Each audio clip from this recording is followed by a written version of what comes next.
We'll jump right into it. So you guys are college professors, right?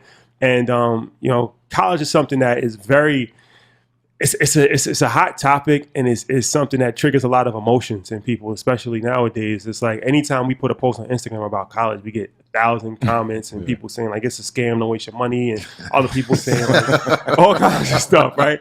So Thanks, guys. I'm just going to jump right in. I'll just jump right into it. Is college still necessary to be successful, or was it really ever necessary? But in today's society, is college still necessary, still needed? I mean, I think that college, I mean, it's not needed. It's something that you can do. It's something that's possible. I think it should be an option, right? I don't think it should be forced upon that people have to go to college. I will say there's other ways of being successful and going to certain fields that college is not needed as much as it was 5 years ago. But some things you do need, like if you want to be a lawyer or a doctor or you're in the STEM fields, like college can be very productive. But then there's some other majors where honestly, you can learn on YouTube, or you can learn by reading books, or you can learn by just doing. So I don't think it has to be a necessary thing to go to college, but I do think it should still be an option. Yeah, I think also one of the biggest things about college are the networks and the relationships that are made.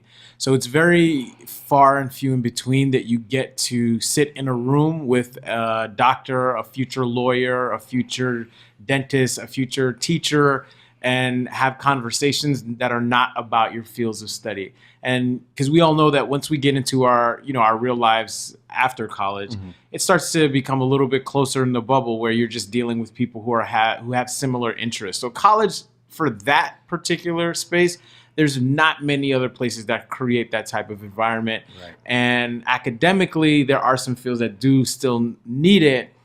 But, I think that these institutions, a lot of them, are just not created for the benefit of the students. I mean, there are a number of colleges and universities that are doing that work, but I think there are a lot that are scamming people, and I think there are a lot that are not doing the work. Yeah, it used to be looked at as a badge into middle class life, right? Like you had to have that piece of paper if you wanted to get a good job, get a house. Like that's going away with. Like what Lenny was just saying is like some things we're just going to learn on the fly. Like we say this all the time. We have no training in broadcasting, but we're doing a podcast, right? Like we're learning these things as we go. And I think like, yes, there are options that you can do outside of going to school, but if there are careers like lawyers and doctors, like you said, then yeah, it's mandatory, man. I'm a college guy, right? Like we had to do it in education.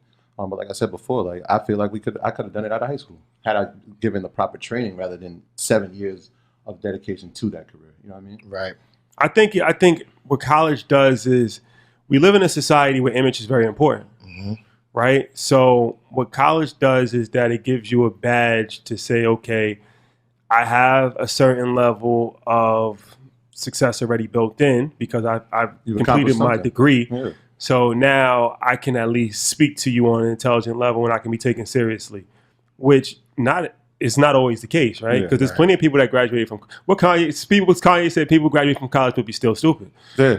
That happens all the time. You know what I'm saying? Every year that's happening. And then you got some people who never went to college who are brilliant or never finished college that are brilliant. Absolutely. So my personal opinion on it is that I think that college is beneficial. It can be beneficial from the social standpoint, specifically from the social standpoint and growing as an adult, right? Because especially if you go away to college, that's probably your first opportunity living on your own. And you mature, you develop certain relationships, you meet people. That part you really can't get just going out of high school into the real world. You can, but it's a lot more difficult. You're not in an incubator where you're just around 1,000 people and you can just develop those type of relationships. It's not easy to do that in just real world life. But I feel that a lot of times people are misguided, right, when they go to college. So this is my next question as far as, one of the biggest things for college for me is majors, right? So you guys are on the inside, and I saw that even when I was in school. Anybody that doesn't know, I have a communications degree. I don't have a business degree.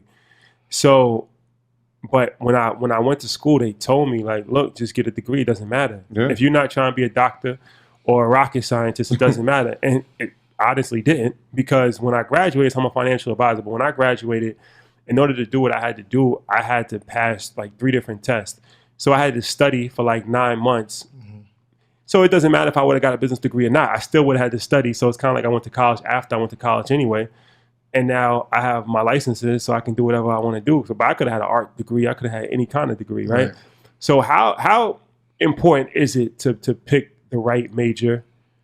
And how do you determine what is the right major? So this is for parents and people guiding students for college. So before I was a professor, I used to work in admissions. So the most important part when talking to parents or talking to students is when you're choosing a school, especially when it comes to majors, your major should be a top 5 major within that school. What I mean by that is top 5 within enrollment, and also they have placement for companies that deal exactly with your major.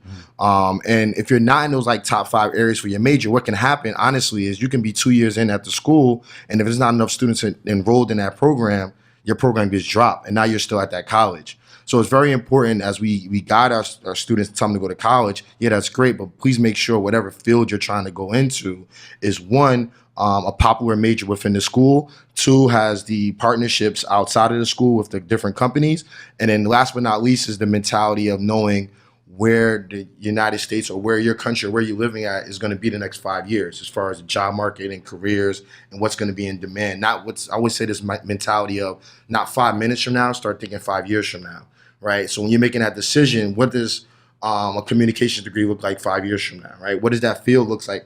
Is it even going to be around? Photography, is that something that you really have to go to school for when you can potentially learn that? You know, so that's kind of the key when picking your majors, is making sure that the school provides the resources, but can also place you at the job. But it also is in demand within the next few years. I couldn't agree more, man. Like a lot of times, especially in our community, when our kids think about college, the first thing they think about is the athletics, right? Like, I want to go to Duke, or I want to go to North Carolina, I want to go to UConn, right? And when you get there, if you're not there on athletics, it's like, well, I want to study communications. Well, that's not one of those majors that is one of the best things at that school. So, like, you should be looking past just like, yo, I'm alumni and I go to that school for the sports, right? It means, it doesn't mean as much when you come out of UConn with a communication degree. Well, I have a communications degree. No, I'm saying at UConn. But I want to go back to what you said. No. I want to go back to what you said, because you said that it doesn't matter. And in my head, I'm like, yeah, it doesn't matter if you're on an athletic scholarship. If it matters to a guy like me who was like, I'm studying physical therapy and I don't want to be a physical therapist. Right. And I've paid $30,000 for 4 years. It's like, this matters a lot, right? Like, now what do I do? Do I have to continue going when I don't want to do this? Or do I have to figure out, what can I do? Like, that, I kind of fell into that thing. It was like, the school I was at, it was great for physical therapy. I couldn't pass the science classes. I'm like, yo, I'm not going to be a physical therapist. I got to figure out what I can get. And gratefully, I was able to go to school with a health science degree. And I was like, all right, well, what does that even mean? Right. You know what I'm saying? So I had to start figuring out, like, what's going to happen now? We talk about this all the time. And Jeff, in particular, use this analogy of, you know, in everything else you buy something, you challenge to make sure that the service that they're providing is correct, right? And I feel like people are not challenging some of these schools when they're paying all this money. You know, you're paying, and maybe because you're not physically using cash and handing over $50,000, you're not seeing the money, so you maybe don't care as much as if you're going to a restaurant. Like, you know, Jeff always says about, you know, if you order steak and they bring out chicken nuggets, are you going to eat the chicken nuggets, or are you going to say, I ordered steak? And many times students are paying all this money for a school and they're not providing the services that they're promised, and they're not challenging the school, right? Or asking questions before. And I don't know, maybe it's because, again, you're not physically handing that money over and you think like, oh, I'll just get a job and I'll pay it off later. But I think you should really treat it like everything else you purchase in life. That's a problem, especially in our community, man. Like, we don't know how to advocate for the things we want. Like, I've seen it over and over with parents not being able to advocate for the kids, but then the kids grow up and they don't know how to advocate. So if they are being mistreated at school and the things are not being provided, it's like, who do I talk to? Well, that's what I was going to ask. Like, how do you challenge the system? Because, I mean, that's like going up against the government. Like, you know what I mean? Like, that's a big system. How do you challenge that? So I don't want him to say, like, challenge the system. It's simple things. So if there's, like, a college fair at your school, like every school, typically at a high school, they bring in college representatives.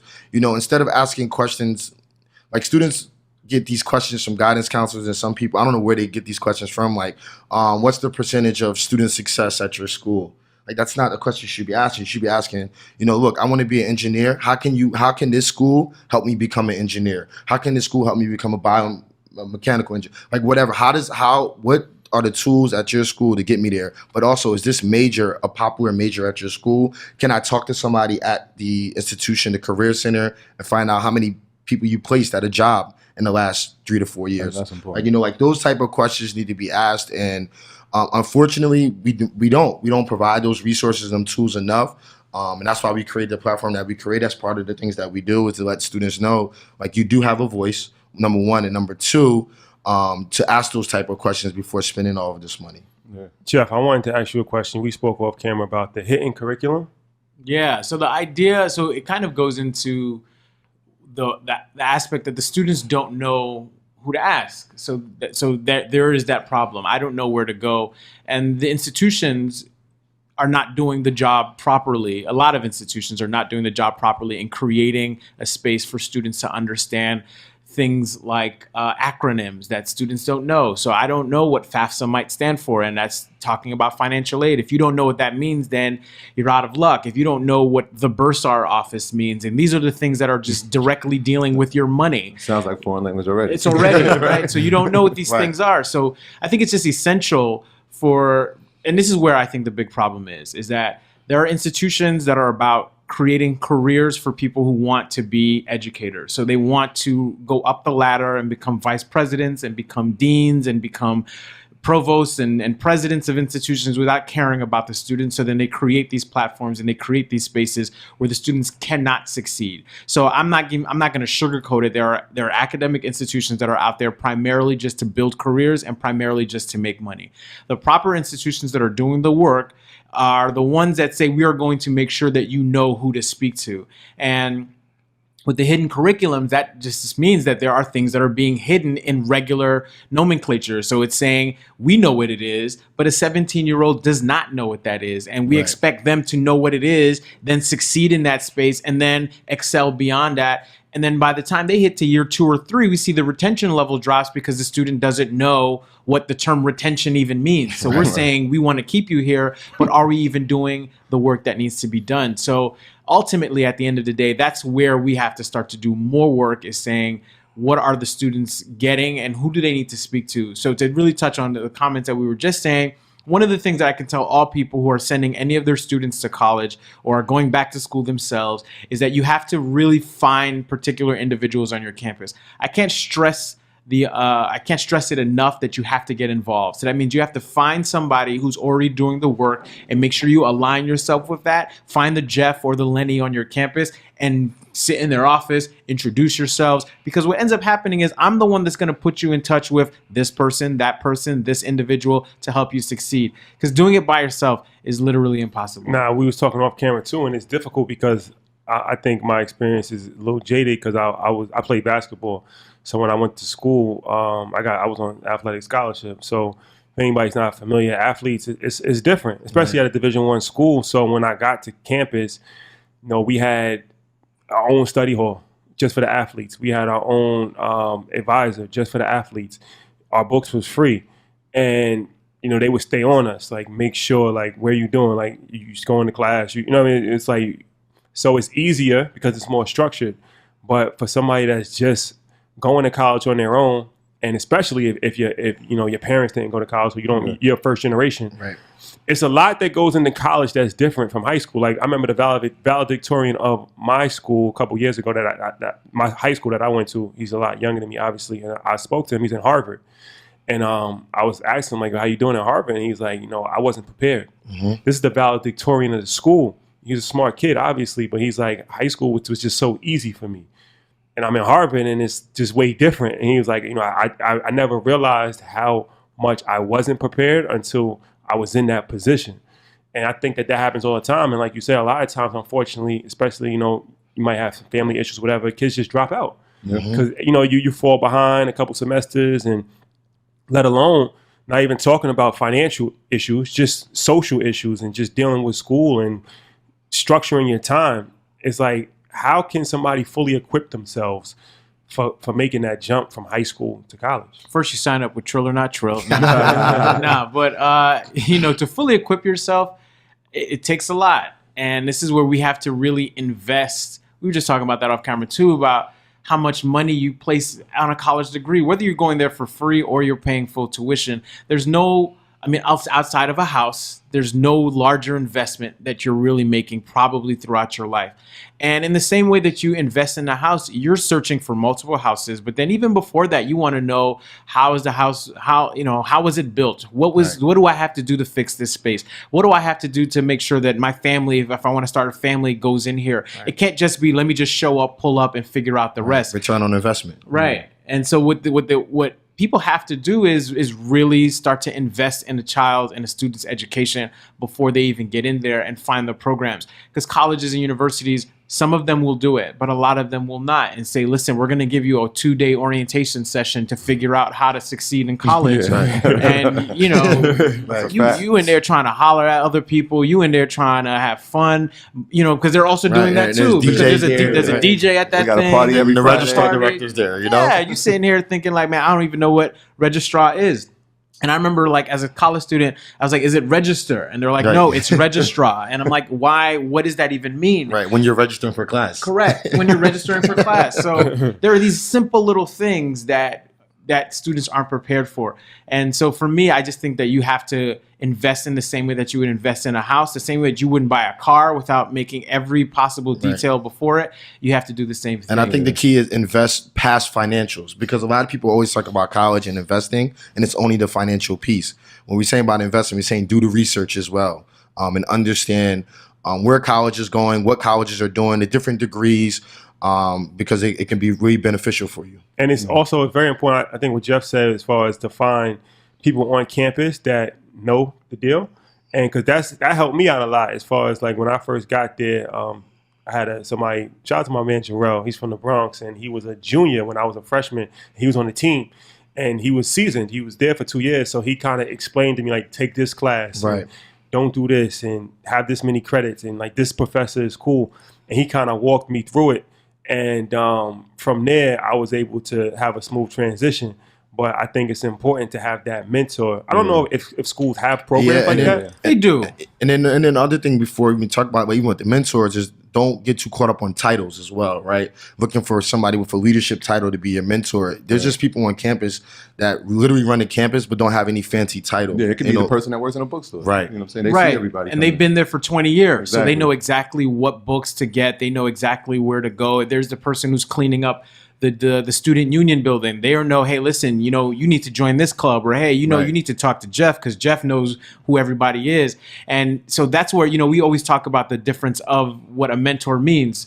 So we tell people, number one, you need a digital mentor. And a digital mentor is somebody that is online, that has an online presence at that institution or otherwise, that you can just watch what they're doing. And that might just mean I'm watching somebody's Instagram feed or Twitter feed and saying, all right, you know what? I need to just know because this person is providing a wealth of information. There's a generational mentor. So that means you also need to know somebody who is from a different generation than you are, younger and older, who have different mindsets and different viewpoints that you can say, all right, this is the generational mentor that's older than I am, that's going to be providing me the traditional sense of leadership. But then here's this person that's also maybe a little bit younger than I am, that I can give them information, and then they give me back some information. And then like your boy that you said at your school be what we call a peer mentor. Right. Somebody that's in that same age range, same age bracket, doing this, the same things that you're doing, and that's a fellow peer of yours that can really help you out. It's important. Nah, for sure. All right, so now we're gonna go into the next segment. We're gonna talk about the financials, and we're also gonna talk about chill or not chill. So,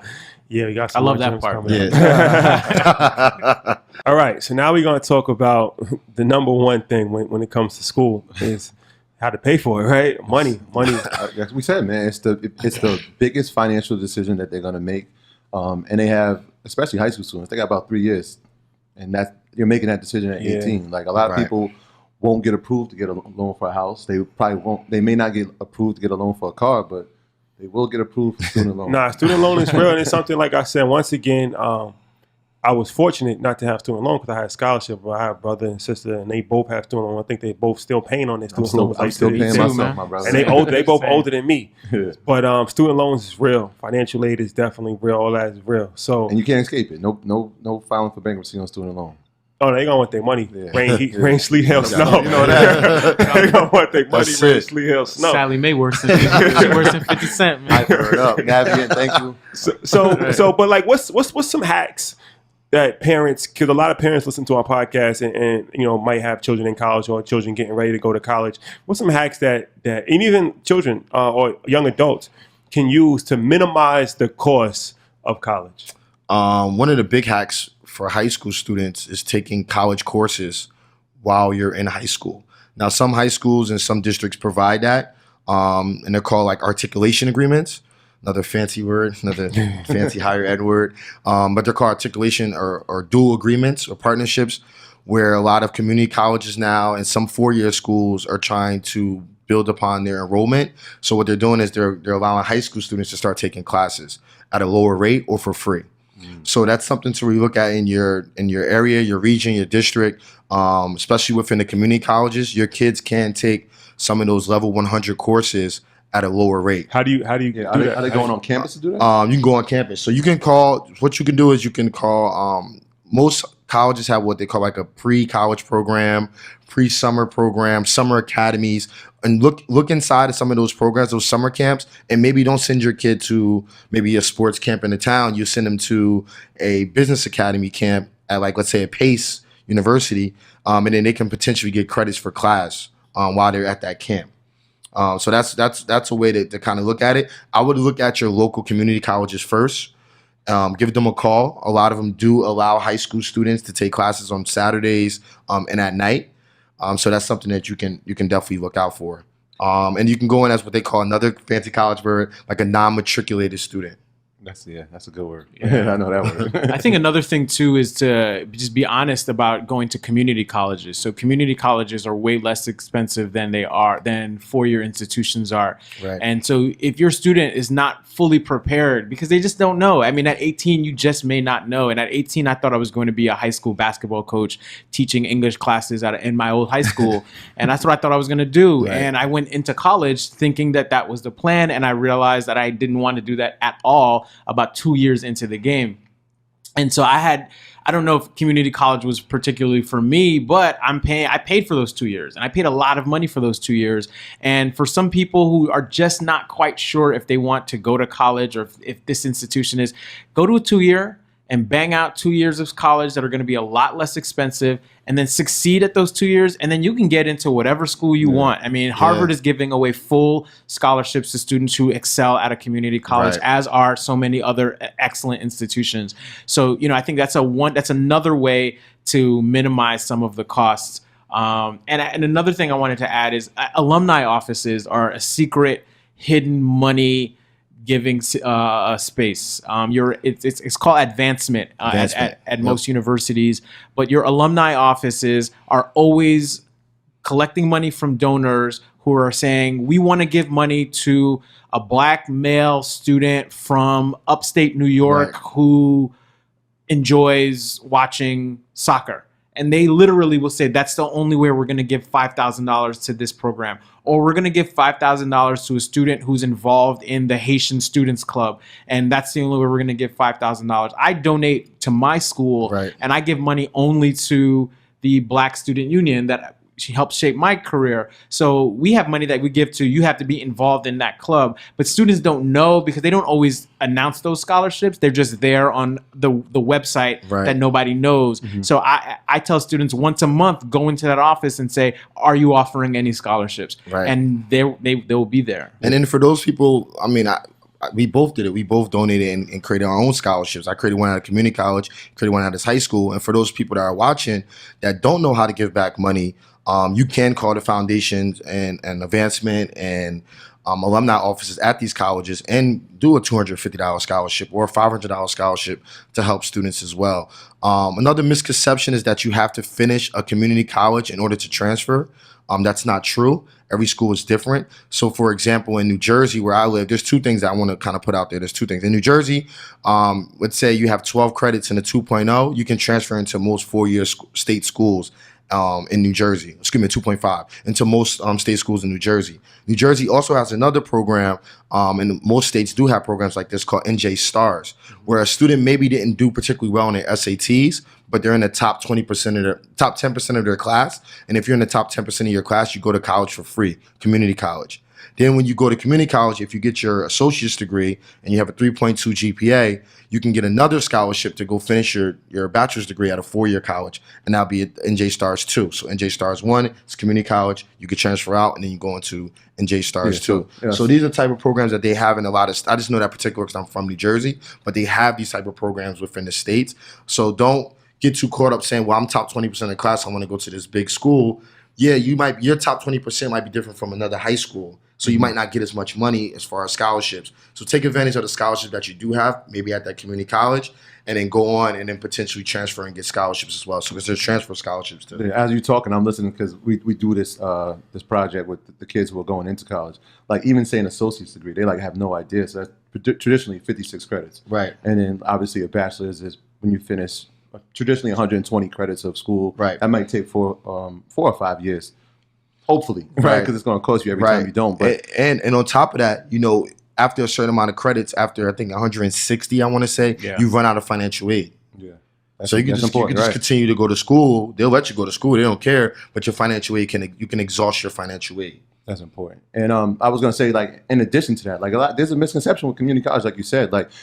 After those 2 years, you transfer to a 4-year school. Like when you graduate and you go into your career, nobody's looking at like, yo, what junior college? You transfer from community college, and then New York State has now, like in the past 2 years, they started the Excelsior program. So state school is also a good thing, right? If it's at least it's less than if you went to a private school, right? So if you go to state school and you live in New York, and your parents make under a certain amount of money, you can have I think room and board for free, and the tuition is lowered as well. So that's another option. If community college is like it's not something you want to do, go to your local state school if you live in New York. And then I think the only requirement is that you have to work in the state 4 years after you or however long. Yeah, a lot of schools are doing.